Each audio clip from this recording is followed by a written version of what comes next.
truly sets Georgia apart from the competition. We're very proud to welcome the governor here today and our First Lady, Marty. And now I'm happy to turn over the mic to the 83rd governor of the state of Georgia, Governor Kemp.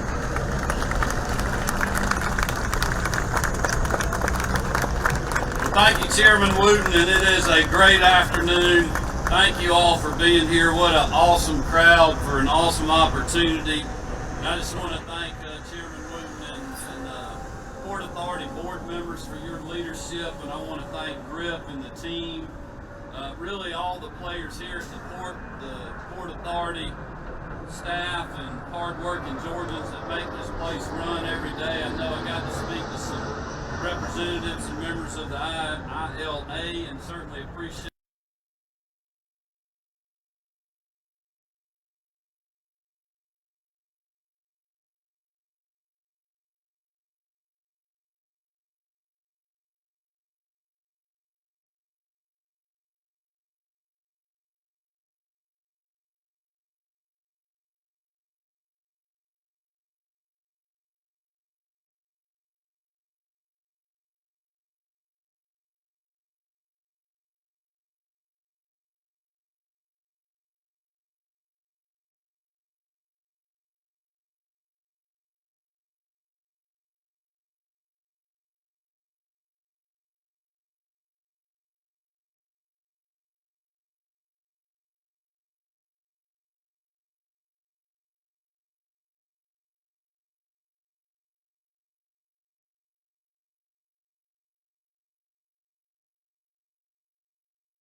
politics or ignoring the real world effects of this crisis on hard-working Georgians and Americans. The Port of Savannah and the Georgia Ports Authority have rolled up their sleeves and they've gotten to work with solutions because they know the global supply chain coming to a screeching halt hits businesses across all industry sizes. It also helps drive up prices for millions of families across the country. Everything from beef and Thanksgiving turkey to gasoline and presents under the Christmas tree. This crisis literally affects everyone. What we're celebrating here at the Port of Savannah today are real solutions to real problems. First, I'm proud to announce that we're officially commissioning the final set of 9 working tracks in the Mason Mega Rail Terminal, which will increase the Georgia Ports Authority's rail lift capacity to 2 million TEUs per year.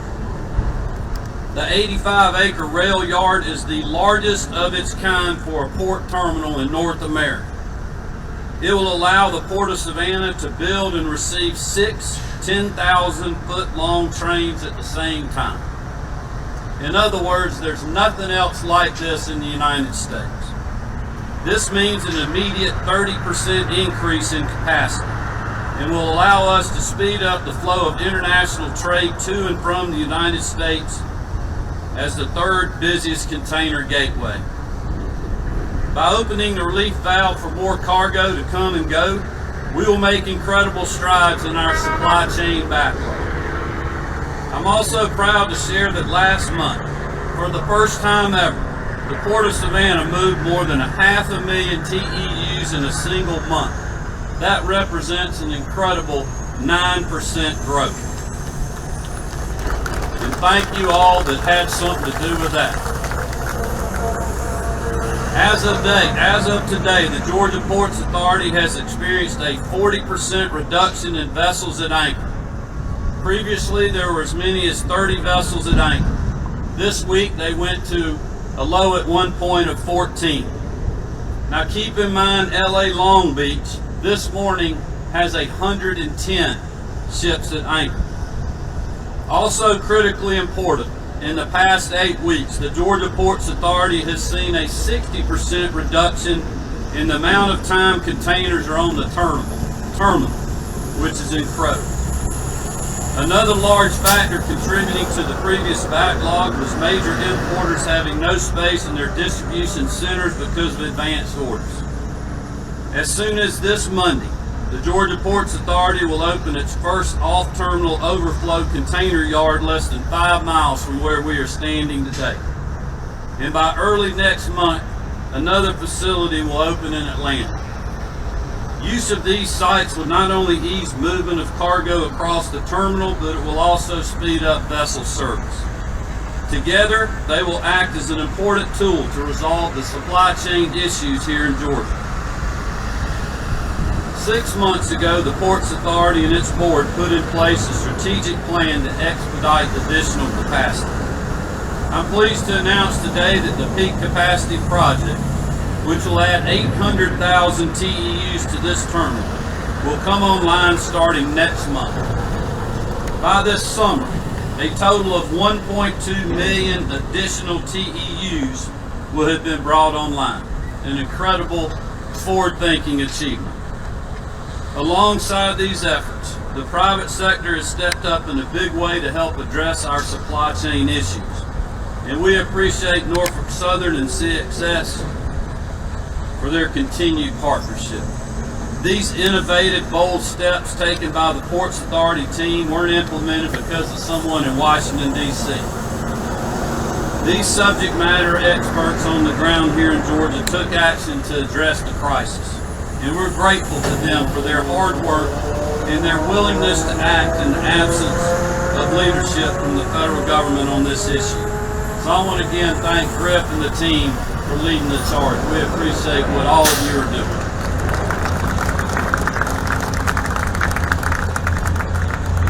Before I move on, I want to take a moment to recognize the decades-long commitment to previous governors, many members of the General Assembly, former Port Authority board members, Georgia's congressional delegation, and many others that have contributed to the success of this port for decades.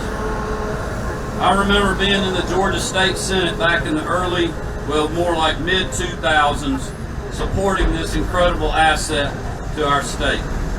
And I know that many leaders like Governor Deal and Governor Perdue made it a top priority, as well as people I served with, like former President Pro Tem of the Senate, Eric Johnson, who represented this area so well, and many, many others.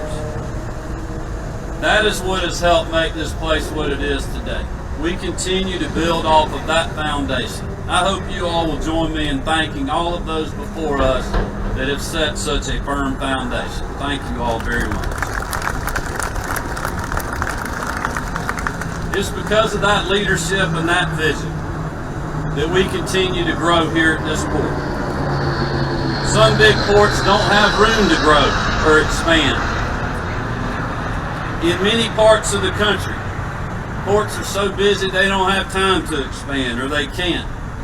This one will, and will continue to expand because we have great leadership, we have a great organization and organizations that are working here on the ground every day, and we have a lot of people in this local community and this state that will continue to support what you do.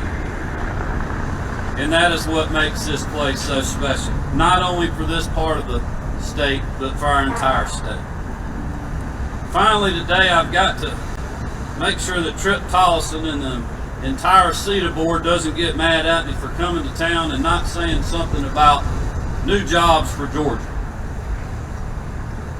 And I know this community is very excited about a particular project and the future jobs and investment it will bring.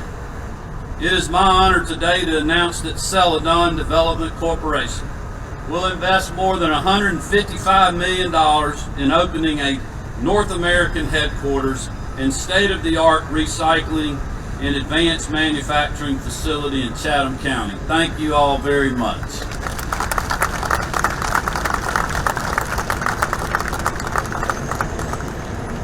This project will create 117 new jobs in the Savannah area, and the good news is this only represents phase one of Celadon's major investment project here in Georgia. Once both phases of the project are complete, along with this dry processing plant, the company expects to export approximately 87,000 TEUs through the port annually. Celadon companies process old cardboard and waste paper into clean commodity products for export. By being able to tap into our port's assets and unmatched logistics network, I'm confident that Celadon's state-of-the-art recycling and advanced manufacturing facility will thrive in the Peak State. I'd like to point out one more exciting note about this project, and I know it's one that your local leaders have been waiting on to occur. Celadon will locate on the final available acreage in the Pooler Economic Development Site. You hear a lot about win-win deals, but this one may go down in the record books. Working with CETA and the Regional Joint Development Authority, we've been able to recruit Mitsubishi, Amazon, and now Celadon to the site, while also generating the funds necessary to secure the Bryan County mega site for future projects. This kind of regional leadership and cooperation is inspiring and literally serves as a model for the rest of the state to follow. So I want to recognize and say thank you to all of those that were involved for being so forward-thinking. Because Georgia continues to push the envelope on innovative infrastructure investments like the ones we announced today here at the port, and also prioritizes conservative, business-friendly policies that put hard-working Georgians and their families first. And because of that, I am more optimistic now than ever that our best and brightest days are ahead. Marty and I are honored to be here with you today to share so much exciting news and highlight the incredible work that's being done by the Georgia Ports Authority. Thank you all and congratulations.